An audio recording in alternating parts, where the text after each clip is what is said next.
Good evening, everyone, and welcome. I'm Martha Tedeschi, the Cabot Director of the Harvard Art Museums. I'm delighted to see you all here to kick off the fall semester of programs and to celebrate the opening of the exhibition, Objects of Addiction, Opium, Empire, and the Chinese Art Trade. The exhibition, which you can view on the third floor tonight, will also be on view in our special exhibition galleries on the third floor through January 14th. So take some time tonight if you can, but you'll have plenty of chances to see the full exhibition in all of its splendor. Before we begin, as is our practice at the Harvard Art Museums, we wish to pay tribute to the original inhabitants of the land that Harvard resides on through the reading of a formal land acknowledgement. Harvard University is located on the traditional and ancestral land of the Massachusetts, the original inhabitants of what is now known as Boston and Cambridge. We pay respect to the people of the Massachusetts tribe, past and present, and honor the land itself, which remains sacred to the Massachusetts people. So, Objects of Addiction, our exhibition tonight, explores the complex and under-recognized history of Boston's involvement in the opium trade, as well as the impact of the opium trade on the early collecting and study of Chinese art, including here at Harvard, as you will see upstairs, through examples from our own collections.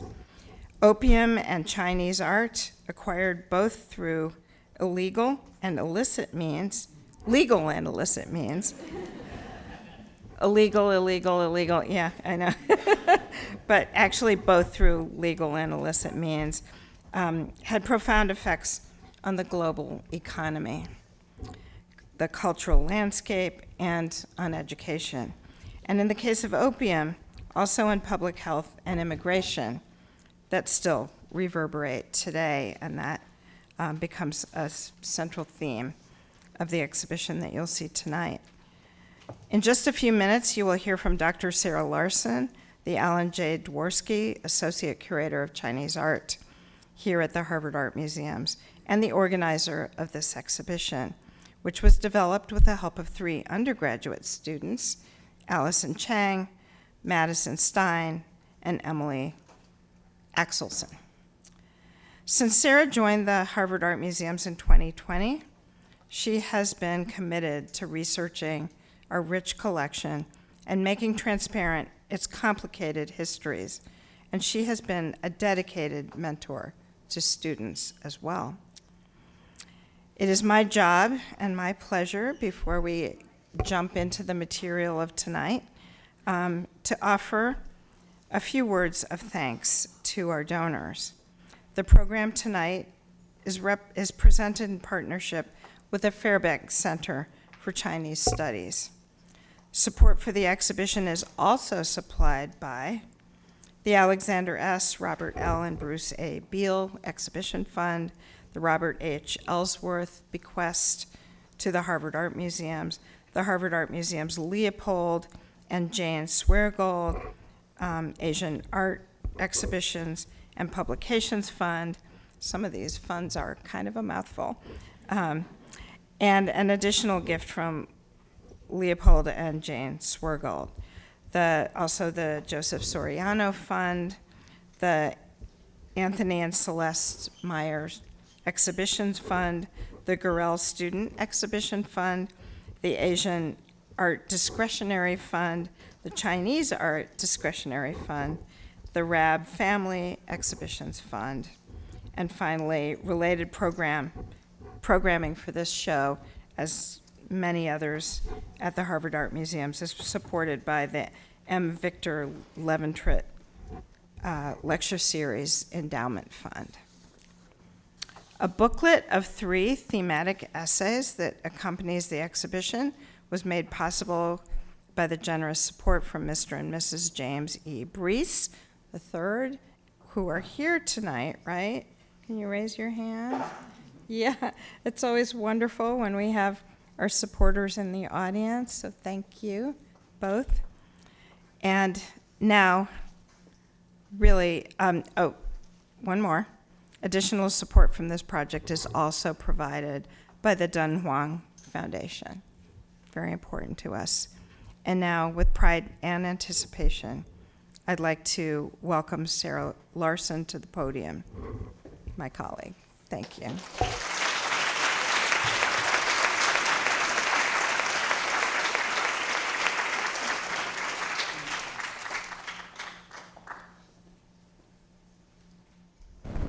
Okay, how's the mic? Can everyone in the back hear? Yep. Okay, excellent. Wow, this is a pretty good turnout. I would like to thank all of you for joining us this evening. I have been touched and just moved by the enthusiasm for this exhibition. And I'd like to begin by expressing my gratitude to all of our lenders. Also to Leopold and Jane Swergold, who are also here tonight, and Mr. and Mrs. James E. Brees III, and the Dunhuang Foundation for their generous support, and to the Fairbanks Center for Chinese Studies for their partnership in programming. In addition, I'm grateful to the many, many people who brought this exhibition to fruition in a remarkably short time.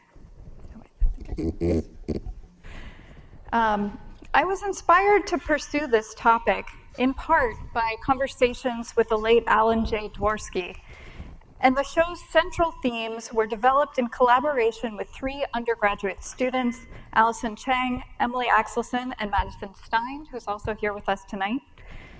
After that, it took a village, practically the entire staff of the museum, students, staff, faculty, and administrators from across the university, and I'm especially grateful to the scholars and community members throughout Massachusetts who also contributed. Thank you all. I also want to take the unusual step of making a dedication. September is National Recovery Month, and this show was created for all the people whose lives have been impacted by opium, opioids, and substance use disorder. It is for those whose lives were lost, for those who have struggled through addiction and recovery, and for their champions and loved ones. It is also dedicated to those who have experienced the ripple effects of the opium and opioid industries, like xenophobia, racism, exploitation, and violence.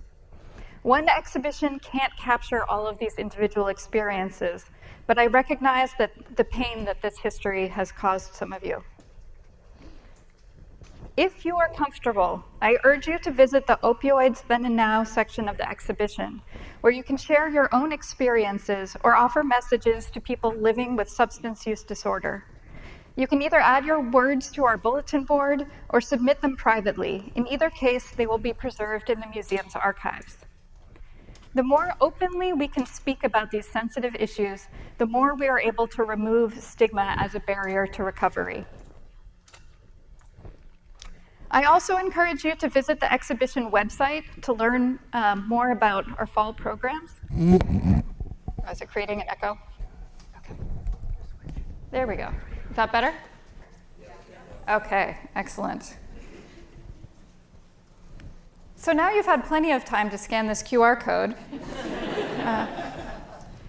So the events associated with this exhibition include roundtable discussions about the opioid crisis today, opium's role in Chinese exclusion in the United States, the legacy of the opium wars, the history of Chinese art collecting, drama therapy workshops about addiction with the artist collective Second Act, and trainings in the use of Narcan, an over-the-counter drug that can safely reverse opioid overdoses that's led by the Cambridge Public Health Department and Somerville Health and Human Services Department.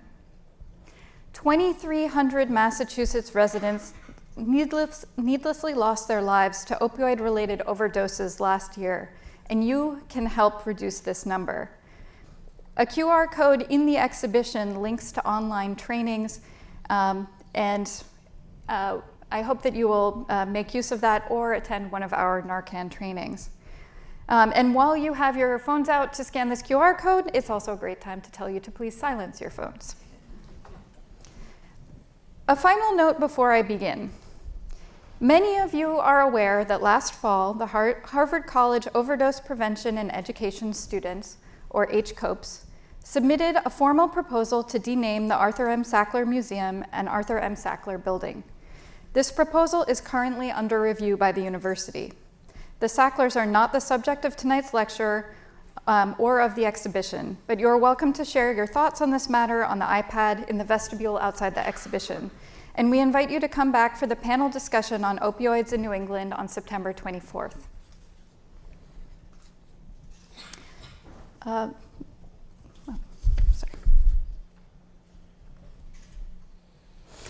What this exhibition is about is transparency. Since I arrived at Harvard, there are two questions that have constantly come up on every tour or class visit I have led. Students and visitors want to know about the sources of our collections, where the museum's funding came from, and how the objects in the collections were obtained. This show pulls back the curtains to reveal this history, good and bad, about the museums, the university, the city, the state, and the early nation. Specifically, we examine the ways that Massachusetts merchants' sale of opium in the 19th century affected international perceptions of China and access to Chinese art abroad in the early 20th century, thereby shaping the collecting of Chinese art at Harvard.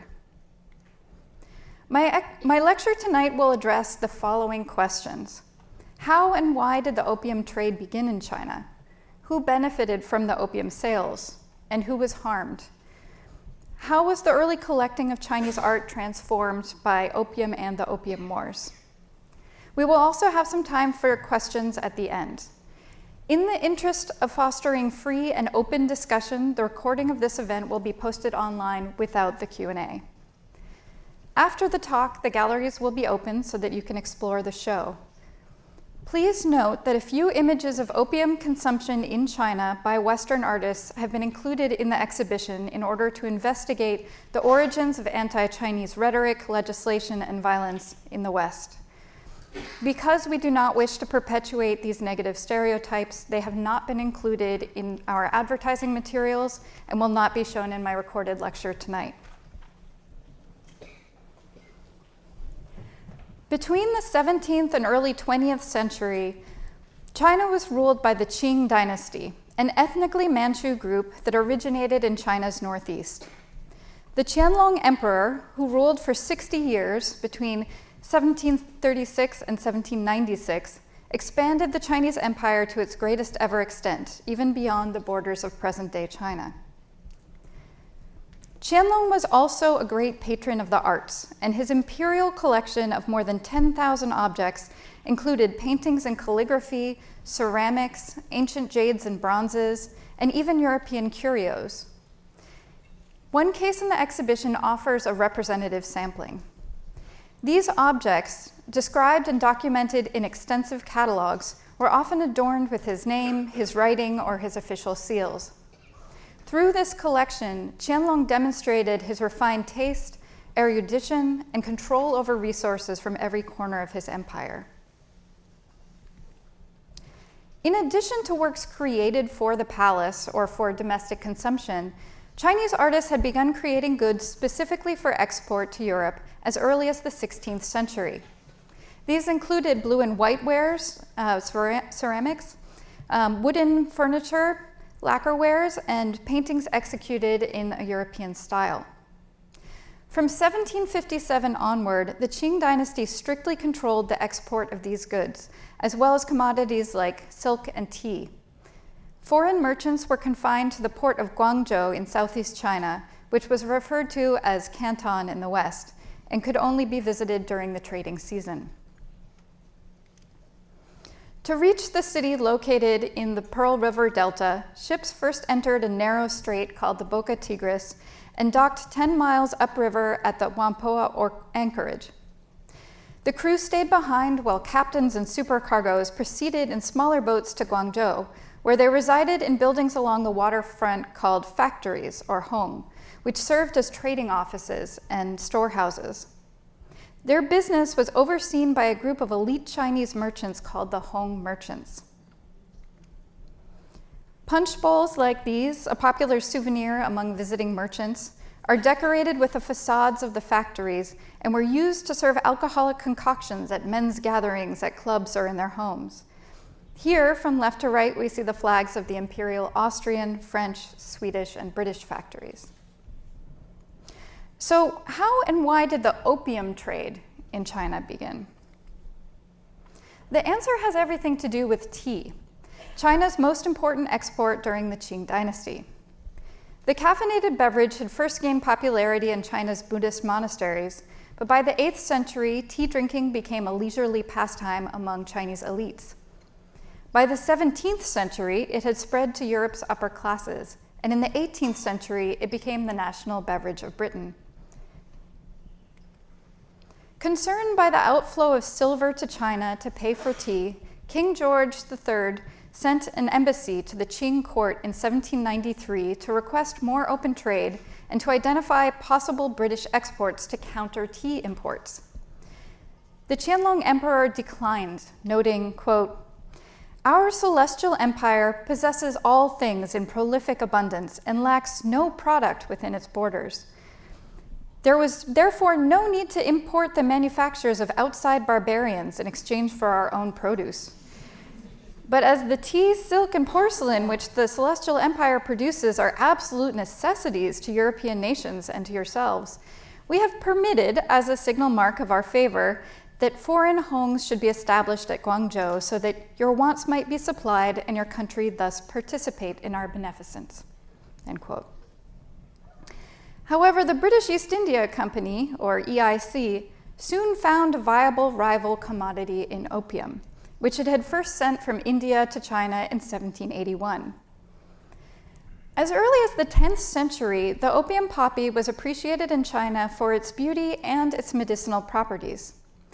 One of 250 varieties grown worldwide, the opium poppy, or Papaver somniferum, naturally contains the alkaloid morphine, which alleviates pain and stress and can produce feelings of euphoria. Medical texts describe the oral ingestion of the seeds and the potent sap contained in the plant's capsule as traditional treatments for diarrhea, dysentery, inflammation, and chronic cough. However, writers also warned against the potentially fatal effects of improper dosage. It was not until after the 16th century, when tobacco was introduced to China by European traders, that the practice of eating opium was replaced by smoking it. The green capsule of the poppy was scored with a knife, releasing sap that was collected using a spoon and processed into a paste. The smoking of tobacco or tobacco mixed with opium came to be regarded, like tea, as an elegant pastime and was often coupled with tea drinking. Ironically, tobacco fell out of favor due to health concerns and was replaced by pure opium, smoked from a different style of pipe, which we see on the right. In the 18th century, the smoking of opium was a symbol of privileged social standing and was largely carried out by wealthy merchants and officials in urban spaces or in the privacy of their own homes. The British East India Company now intensified production of the drug in parts of India that they had seized in 1757, causing opium exports to triple between 1775 and 1800, and making India the world's largest opium producer. Because the drug was illegal in China, it had been outlawed in 1729, the EIC relied on private merchants such as Jardine Matheson and Company and Denton Company to transport opium to Guangzhou. This print illustrates the scale of production of Indian opium at an EIC factory in Patna. Thus, at the beginning of the 19th century, the British East India Company was sending silver and cloth to India, sending silver, cloth, and opium from India to China. And in China, merchants picked up tea, porcelain, silk, and spices, which were brought back to London and sold throughout Europe and the recently independent United States. As lower grades of opium made from the remains of the opium boiling process made the drug available to middle and lower classes, the quantity of opium exports to China increased. So who benefited from the sale of opium? Certainly the British East India Company, but also merchants in the United States and China. The US entered the China trade in 1784 to 85, when the ship Empress of China left New York carrying 30 tons of ginseng and returned from Guangzhou laden with tea, porcelain, silk, and cinnamon. By the first decade of the 19th century, US merchants had begun purchasing opium in Izmir, Turkey, but once the British EIC lost their monopoly over Indian opium, US firms purchased there as well. One of the pioneers of the opium business was Thomas Hannaford Perkins, whose Boston-based firm Perkins & Company partnered with the firm Bryant & Sturgis to form what was called the Boston Concern.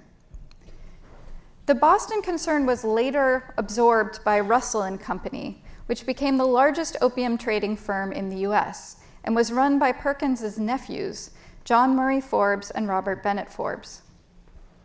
In 1830, Augustin Hurd joined Russell & Company as a partner, and a decade later he established his own Massachusetts firm, Augustin Hurd & Company, which he ran with 4 nephews.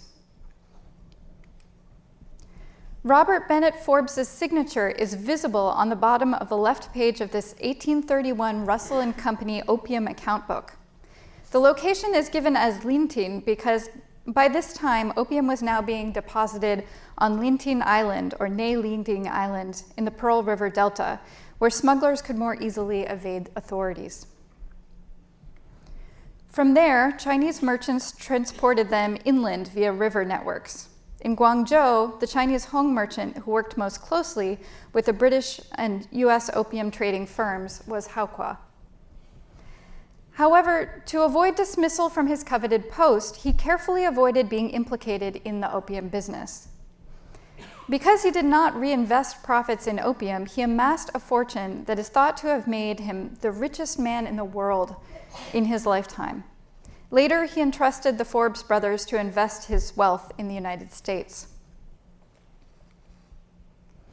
By the 1830s, debates had erupted at court around whether to legalize the drug to combat illegal imports, and anti-opium campaigns led by officials, religious groups, and others continued throughout the 19th century.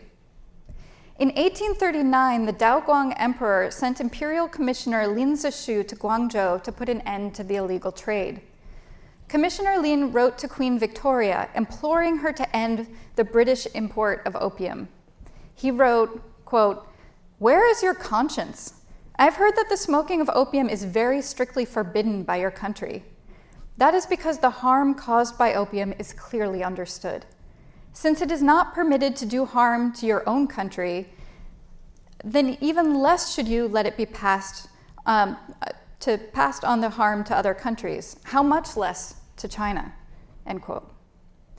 When these entreaties went unheeded and other measures to control the opium trade failed, Lin confiscated and burned 20,000 chests of British opium, sparking the First Opium War.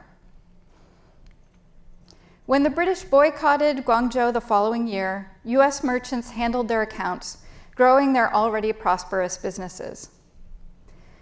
The First Opium War concluded in 1842 with the signing of the Treaty of Nanjing, which granted the island of Hong Kong as a colony of Britain and required China to pay indemnities to Britain and open new ports to foreign trade. After the Qing loss of the Second Opium War in 1860, the Treaty of Tianjin opened several additional ports, imposed more indemnities, granted Westerners residence in China, and effectively legalized Christian missionary work and the foreign import of opium. This painting of Shanghai from the 1860s features a number of foreign trading firms, including Russell & Company and Augustin Hurd & Company. Port paintings like these were mass-produced for export and were popular with China traders. The Hurd flag, featuring a white diamond against a red ground, flies from multiple masts. Aside from Perkins, Forbes, and Hurd, other prominent Massachusetts residents who profited from the opium trade were from Boston Brahmin families such as the Cushings, Cabots, Delanos, Welds, and Peabodys, among others. Their fortunes have supported philanthropy at countless educational, cultural, and scientific institutions throughout Massachusetts. Who then was harmed by this trade? The answer, of course, is millions of Chinese, both in China and abroad. In spite of repeated bans, it is estimated that as many as 40 million people, or 10% of China's population, were regularly using opium by the end of the 19th century. Habitual use of the highly addictive drug, like opioids today, led to the development of tolerance and the need for larger quantities to reproduce the same effects and avoid the painful symptoms of withdrawal. The consequences were adverse effects on physical health, financial ruin, and in the worst cases, premature death. Individual struggles with addiction were rarely recorded in this period due to the stigma that it carried, but few households escaped its impact. In China and abroad, officials and activists advocated against opium. This image from a British newspaper, which is based on Chinese export paintings, accompanies an article that states, quote, "We cannot but regard it as a blot on the character of our East Indian government that for purposes of revenue it should be engaged in cultivating and selling a drug which, invaluable as a medicinal agent, is so antagonist to the weal of all who employ it as an indulgence. Every well-wisher of his fellow men must sincerely desire the suppression of a traffic which carries destitution and death into so many Chinese families," end quote. In Europe, the popular media mocked the British and French for condoning the trade, while at the same time caricaturing Chinese as weak and insatiable drug users. In the United States, opium addiction became one in a series of complaints leveled against Chinese as justification for anti-immigration laws in the late 19th century. Discrimination and violence rose following a wave of immigration to the Western United States in the mid-19th century. Journalists, politicians, and doctors argued that the mostly young male laborers would spread disease and crime, weaken the economy, and endanger women, citing opium use and prostitution as evidence of these claims. These campaigns culminated in the 1785 Page Act, a law primarily enforced against Chinese women, and the 1882 Chinese Exclusion Act, which prohibited the immigration of all Chinese laborers and was not repealed until 1943. This image, published just months before the Chinese Exclusion Act went into effect, depicts newly arrived immigrants being searched for opium in San Francisco. Between 1885 and 1890, Britain reduced opium production in response to anti-opium campaigns. The legalization of domestic cultivation in China in 1890 further curtailed the import market, and in 1906, the Empress Dowager Cixi issued an edict calling for the abolishment of opium over the next 10 years. Britain and China agreed to taper supplies over a 10-year period ending in 1917.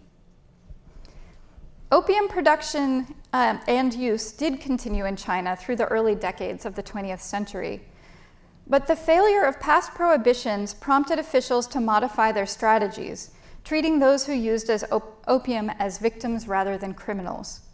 Programs were enacted to register people who used opium with the state to regulate their supply. Shops were reduced, and detoxification centers were opened. This more practical and compassionate approach, whatever its motivations at the time, parallels recent policy changes around today's opioid epidemic in the United States.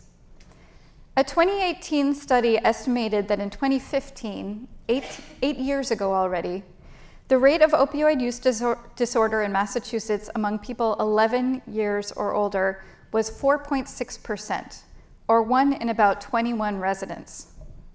Look around this room, 1 in 21 residents. Few resources were available in the 19th and early 20th centuries in China, where twice as many people were affected. But you can learn more about harm reduction strategies like overdose prevention centers, fentanyl test strips, and Narcan nasal spray in the Opioids Then and Now section of the exhibition, which also includes recent titles on this subject. And what, you may ask, does this have to do with art collecting? Another important outcome of opium's presence in China was a significant shift in the Chinese art market. At the end of the Second Opium War, British and French forces descended on the Yuanmingyuan, the old summer palace in Beijing, and pillaged its halls in search of trophies to sell or bring back to Queen Victoria and Emperor Napoleon III. This newspaper illustration captures the scene of plunder. First-hand accounts describe men dressing up in Chinese women's clothing, while others used clubs to smash what they could not carry.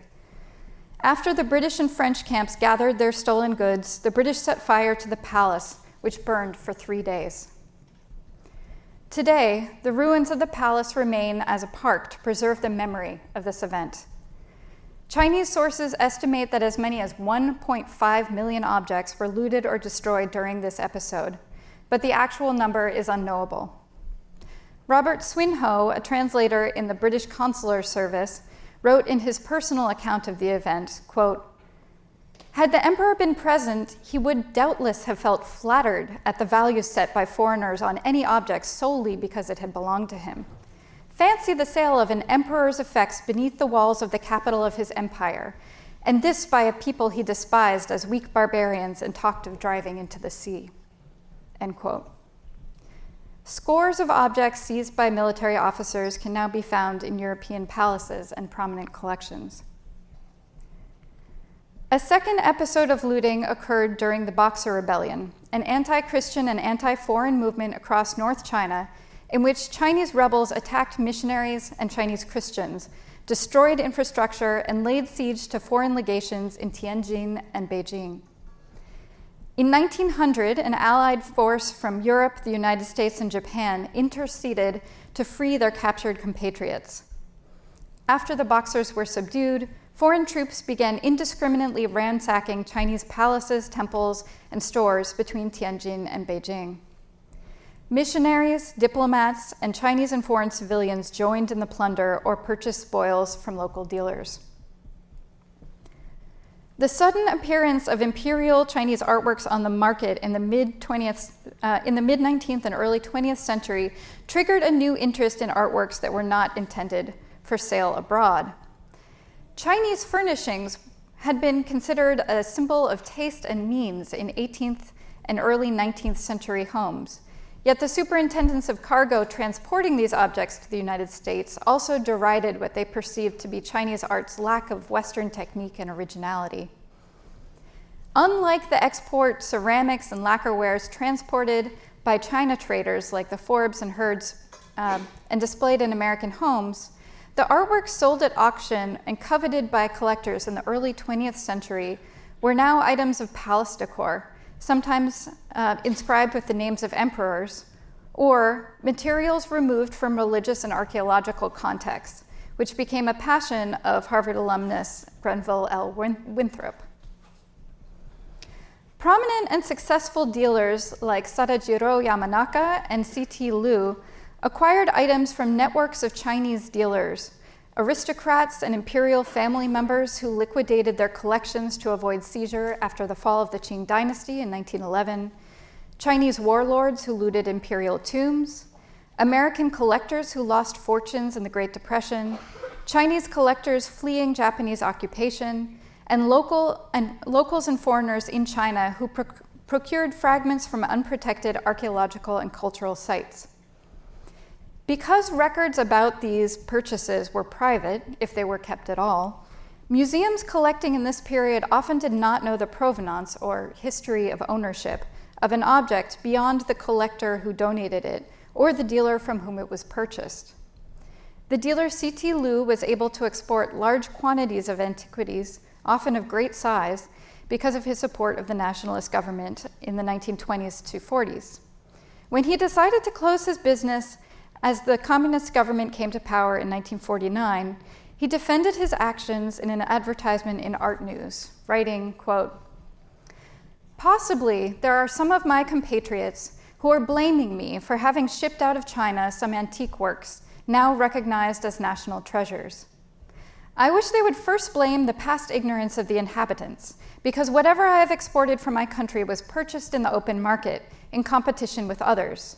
I can say that not one single object has been removed by me from the original site. I'm afraid that if they had remained in China, many of those beautiful objects would have been inadvertently destroyed and their existence not even known. I also firmly believe that all works of art have no frontier. They go around the world as silent ambassadors, enabling other people to understand the great culture of the Chinese and love China." End quote. Indeed, the line between collecting as theft or cultural diplomacy is a legacy that we continue to grapple with at museums today. Boston became an early hub for art historical research about Chinese art and culture. The first art history lectures in the country were given at Harvard by the famed professor Charles Eliot Norton, and Fogg research associate Langdon Warner taught the first Asian art classes in the country in 1912. Alumnus and art theory professor Denman Ross brought his collection into the classroom, displaying Chinese ceramics, textiles, and metalwork in his studio as examples of superior craftsmanship. The Fogg was established at Harvard in 1895, and by the early 1920s, director Edward Waldo Forbes, grandson of opium trader John Murray Forbes, was advocating for expanding its Chinese holdings. In 1923, he sent Warner on an expedition to collect materials from Karakoto in Inner Mongolia and Dunhuang in Gansu province. Warner's removal of these artworks from sites in these regions left permanent scars on the archaeological landscape of China. Ross, Warner, and later faculty inspired subsequent generations of collectors and scholars in the field of Chinese art history. But today, these objects also serve as a reminder of the irreversible damage wrought by some pioneers in the Chinese art field. In the galleries, you can read more about the formation of the early Chinese collections at Harvard and the motivations of collectors like Winthrop, who wrote that he was interested in reaching the younger generation in their impressionable years, quote, "to prove to them that true art is founded on traditions and is not the product of any one country or century, and that beauty may be found in all countries and in all periods, provided the eye be trained to find it," end quote. By the mid-20th century, China saw the implementation of its first cultural property laws, though most were difficult to enforce and routinely flouted by Chinese and foreign looters, dealers, collectors, and museums. Today, US museums actively acquiring Chinese art abide by the 1970 UNESCO Convention on the means of prohibiting and preventing the illicit import, export, and transfer of ownership of cultural property, an international agreement that acquisitions should be limited to works that left the country of origin prior to 1970, as well as various memoranda of understanding between the United States and China. By now, we have a better grasp on the historical, cultural, and symbolic value of cultural property and the repercussions of its loss. As you move through the exhibition, I am sure that you will have more questions than the texts provide answers for. I know that its content will open the eyes of some and the old wounds of others. But I hope that you will see this show as I do, as an invitation to a conversation about how museums connect to our lives today. Please take this chance to participate, share your thoughts and experiences with us, and join us at the upcoming roundtable discussions. Your voice matters, and we want to hear from you. Thank you.